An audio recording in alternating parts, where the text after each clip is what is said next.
this idea came to mind last year when the International Society of Bassists asked me to put together a video for their virtual festival last June.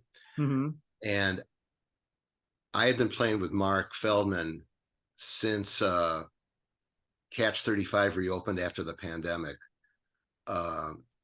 And I somehow I had it in my head it would be cool to do something with Mark and Larry Gray on cello.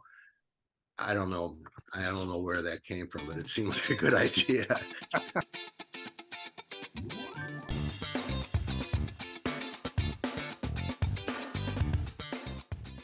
Hey everybody, Mike Jeffers, Chicago Jazz Magazine, chicagojazz.com, and welcome to another Around Town.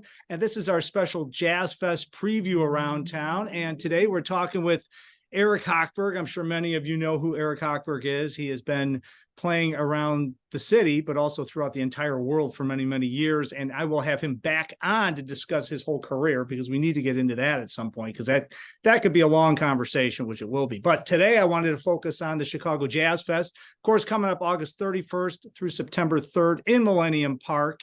And he is bringing a very interesting group to the stage September 1st, 11:30 a.m. to 12:25 p.m. on the Von Freeman stage, which is on the North Promenade right there next to the Bean North Promenade. And it's called Eric Hochberg's StringThing. So, Eric, welcome to the show. Thanks for taking a few minutes. And let's talk specifically about Eric Hochberg's StringThing, because I know you play upright bass. That makes sense. But you've also got Larry Gray on this. Mark Feldman's on there. You're bringing Michael Raynor into town to perform, it looks like, with you on this. Of course, Steve Million, who's a longtime collaborator with you, is on this gig as well. So where do we start with the StringThing? What is it? So this idea came to mind last year when the International Society of Bassists asked me to put together a video for their virtual festival last June. Mm-hmm. And I had been playing with Mark Feldman since Catch 35 reopened after the pandemic. And I somehow I had it in my head it would be cool to do something with Mark and Larry Gray on cello. I don't know where that came from, but it seemed like a good idea. So I decided to do that for the bass convention. I thought that would be kind of a cool thing to do. Yeah. And I thought I'd wanted to do it as a more of like a jazz group with drums and I thought, we could have done guitar, would have been a possibility. I decided to do it with the piano. Mm-hmm. And, basically we're doing my tunes. We're doing one of Steve Million's tunes, and we're doing them with cello and violin as sort of the front line, rather than trumpet and sax or trumpet and trombone and that combination like that. So we're using the strings, and that's hence StringThing, because the piano's a string instrument. We've got all string instruments except for the drums. So that's the idea. It's when you play, I mean, I've heard you play in so many different ensembles over the years, but I know just from my experience, and I'm sure you can attest to this, when you have like trumpet or sax at the front line and you're playing tunes, maybe there's a little less arranging needed than I would think with a string ensemble, right? I mean, did you have to go through and arrange tunes? I mean, are these original compositions? There are original compositions, and they're pretty much straightforward. They haven't. Million did a nice arrangement of his tune, which is a little beyond. They're basic arrangements. Mm-hmm. So it's not like listening to a classical string trio where everybody, it's very developed and thought out. It's more. They're more straight ahead, playing my tunes off of the lead sheets with some harmony, with some counterpoint, but they're pretty basic. I think a lot of people probably know the name Larry Gray, and they know Larry Gray as an incredible bassist, but he is also an unbelievable cellist. I know he teaches cello and does a lot of different things like that. What was it like when the three of you got together? Have you done anything with Larry and Mark in the past where you guys were used to doing it? I know you guys all know each other, but I mean, what was it like getting together and actually playing with this kind of a front line? No, we haven't. And when we did this video project we did, um, we got together for one rehearsal without Larry because he couldn't come to town for the rehearsal. Uh, and Larry showed up at the video recording, and we just did it. And I was just trusting in the fact that these guys are all such good musicians. It's something good is going to happen, at least most of the time. And that's kind of what happened. But they did a great job, and so we winged it. And now this time we're going to have a rehearsal the day before, and we're going to try to pull the loose ends together. But we are going to put a little time into it. But Larry's primarily in Champaign now, Right. and Mike Raynor's out in Portland now, and it's tough to get together. So, but it promises to be a cool event. Well, that's the thing, right? So anybody come to the Jazz Fest, it's 11:30 a.m. to 12:25 p.m. on Friday, September 1st. Of course, the Jazz Fest, this is the first set at the Von Freeman stage Wow. on the promenade. It's free. Everybody's favorite F word, I think, is free. But to be able to hear this in that kind of a setting, it's going to be really interesting. When you guys put this together, and you're all very accomplished musicians, and you all know how to swing, but I know cello and violin, sometimes it's a little different than like a sax player, like really getting into the pocket, right? What's the challenge on that? Especially, I'm assuming you're playing walking bass lines then too, right? You're doing the rhythm section thing. There are some walking bass lines. There's a lot of the music is a little. It's not your straight ahead swing jazz stuff. Basically, it's a little more eclectic. It's got some of that in it, but some of the tunes are,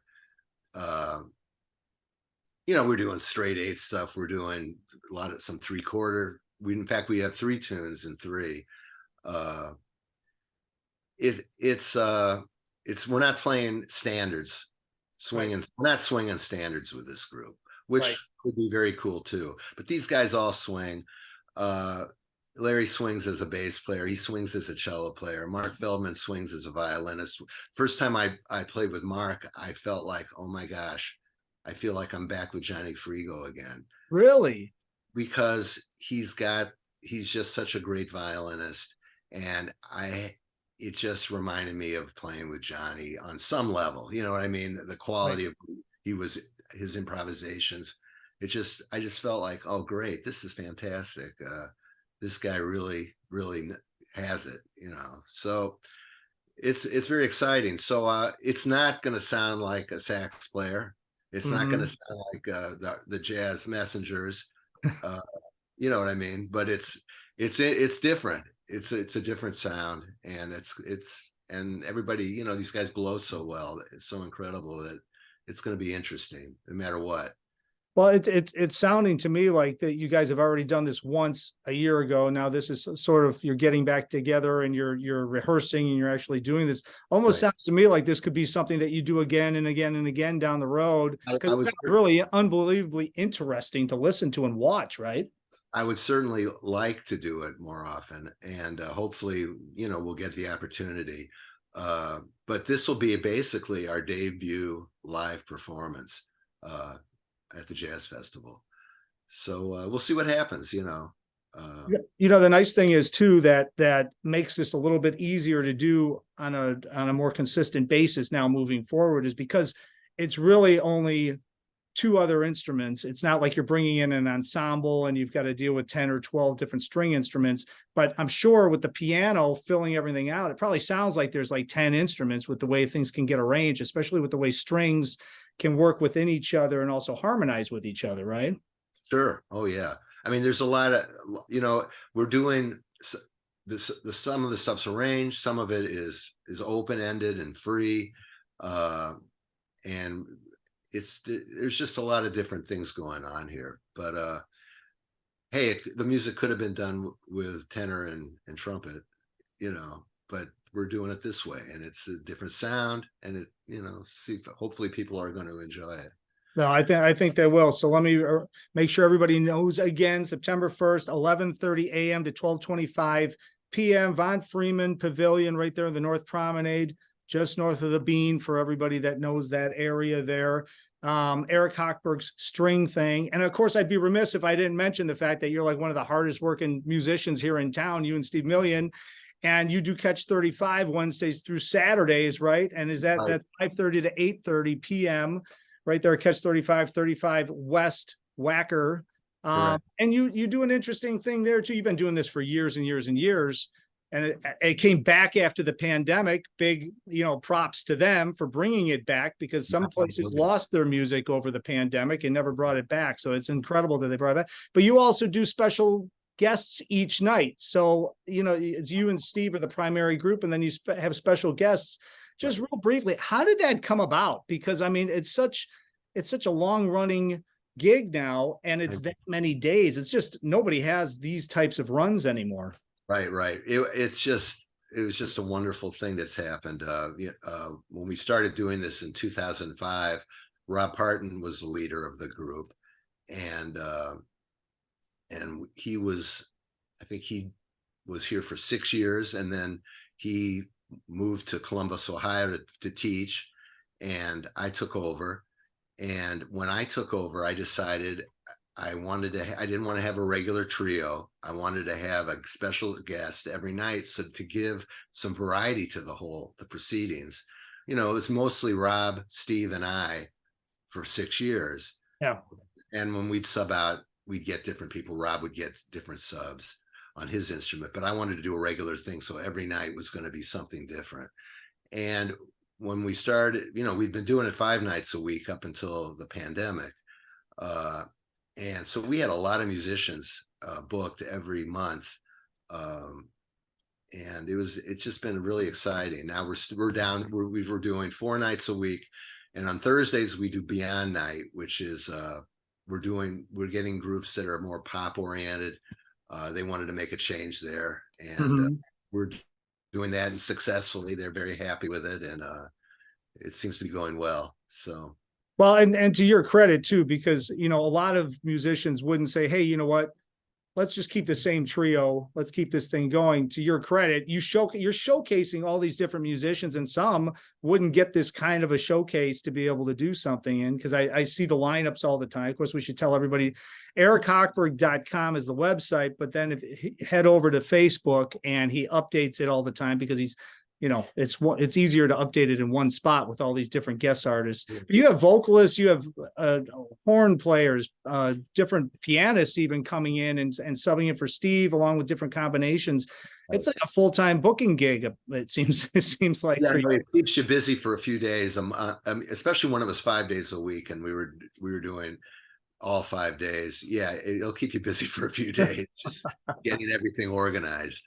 But yeah, it's been a great thing, and really exciting. And I still, 18 years later, I still really enjoy it. So it's great. But it's unbelievable. So that's Catch 35 Wednesdays through Saturdays. Of course, EricHochberg.com, and of course Eric Hochberg's StringThing at the Jazz Fest September 1st on the Von Freeman stage. Eric, thanks for jumping on, man. I really appreciate it. And we need to do a longer interview, because everybody listening needs to hear about your story, because it's unbelievable, all the different things you've done. So we need to set that up at some point soon as well. Very good. Thanks, Mike. Appreciate it. Absolutely. And of course, thanks everybody for watching. As I always say, all the information is at chicagojazz.com. And until next time, hopefully I will see somebody out on the scene.